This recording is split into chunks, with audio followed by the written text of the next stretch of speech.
alguna biblioteca extranjera. Bé, jo dic, ahí tenen, en esta universitat, els catalans han obert un lectorat. I ara les explicaré, perquè jo me vaig agarrar totes les actes des de l'origen. I precisament un dels membres de la AUB, de l'Acadèmia Antivalenciana de Llengua, va estar de professora a ser. Per tant, agarrant totes les actes, jo vaig poder seguir tota la trajectòria. Normalment primer utilitzen els lectorats en espanyol com base de cabeza de puente, base de aterrizaje. Normalment seleccionen aquells jocs, per exemple, a la Universitat de Praga, per exemple, en Gales, perquè parlem en galès, en Irlanda, en Múnich també, tenen una estratègia molt ben estudiada i molt ben definida.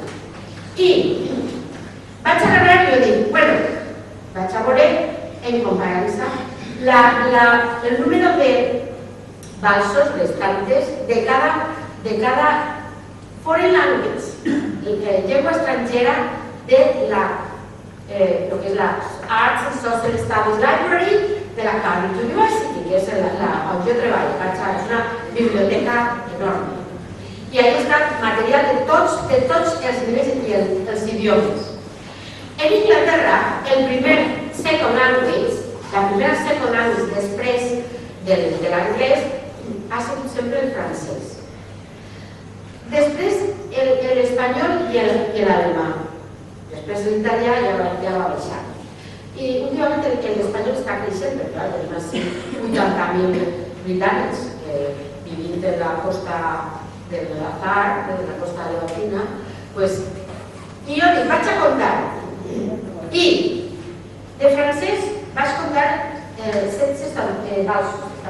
D'espanyol, 8 valsos. D'italià, 6. De català, 29. De català, 29. Però, vaig a fer un muestreo, que cada valso agarraré 2 o 3 a una mica a l'azar. El 50% del pressupost no estaven mai utilitzats. El 34% usava una o 2 veces, no vegades.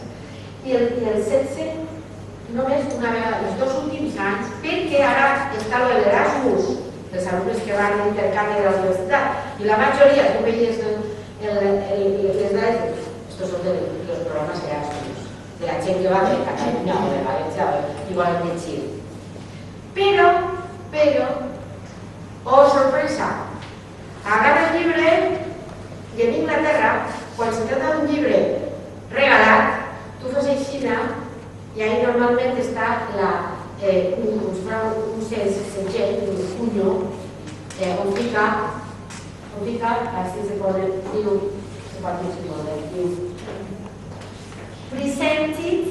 presented by Department of Culture, Generalitat Catalana. Presented en anglès vol dir present, regalat per el Departament de Cultura de Generalitat Catalana. Això què vol dir? Qui està pagant aquests 29 valsos? Els seus impostos, els meus, els teus. És a dir, que és tot una hot air, en anglès diem hot air, una burbuja d'aire caliente.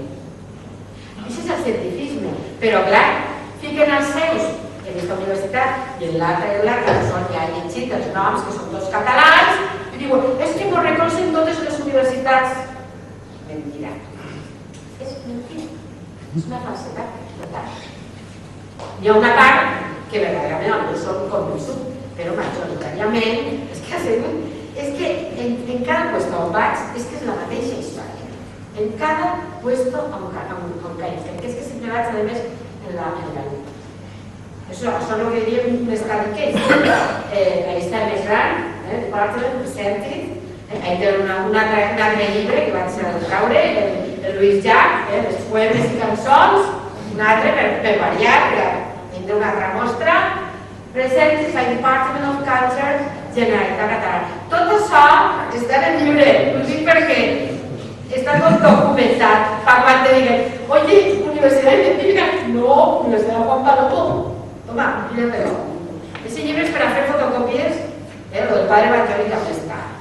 fet pels alumnes, pels seus nets, però no, tot documentació don Antonio Ubieto Cartera, ¿vale? I és així com està. I Mail Library, de l'University College of Cardiff, Department de Research, però tots, bueno, tots no, una part se compra quan ja fiquen. Primer envien uno al Departament Espanyol, i aquest Departament Espanyol és cabeza de puente. Ja l'any següent llegeixes les actes i l'any següent ja tenen una oficina. I aquesta oficina ja l'any següent ja és un altre lectorat de català. Y a partir de ese momento te digo, oye, mira, te pago los profesores, te pago los fondos, te pago todo. ¿Tú tienes una cátedra de catalán? Hombre, claro, y aquí la Margo dulce, ¿no? Y bueno, te regalo esto y no, todo, yo lo doy todo. ¿Y tú qué más? La Universidad de Múnich, pues mira, ahí pones un raconet y te fijes en tu material. Ya está. Y ahora, pero esa ha sido una estrategia, ya eso también es muy bonita, ¿sabes? Es muy divertido. Això és un plat de document, que veig la falsetat, això com està ahí, la falsetat de la documentació. Això va ser uno de los últims congressos, un congreso de romanística. Este es el acta, una fotocopia, el acta completa, es esta. El acta romanística del Congreso Internacional de Lingüística y Filología Románicas. Románicas es la nuestra, romana, lo que ve todo el llatí, el trencament del llatí, las lenguas románicas. Patrocinado por la Société Linguistique Romane en abril del 80. Van a asistir así 830 especialistes, lingüistes i filòlegs.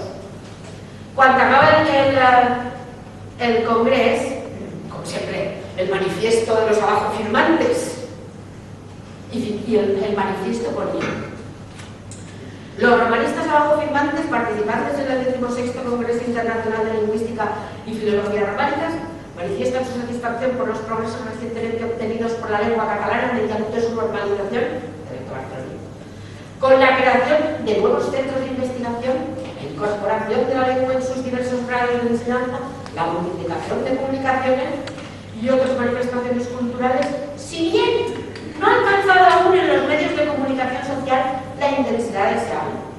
Lamentamos, sin embargo, las tentativas de secesión idiomática efectuadas en el pastís, bueno, por el país, el pastís valenciano, por ciertos grupos de presión por razones desprovistas de todo fundamento científico.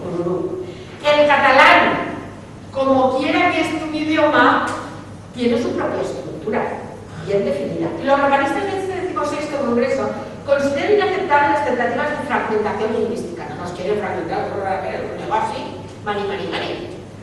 ¿Saben cuántos firmaron? De los 830 asistentes, ¿saben cuántos firmaron? 32. Y estos eran especialistas científicos. Estos sí, 723 no firmaron. Porque esto era una mentira. Esto es una mentira. ¿Está claro?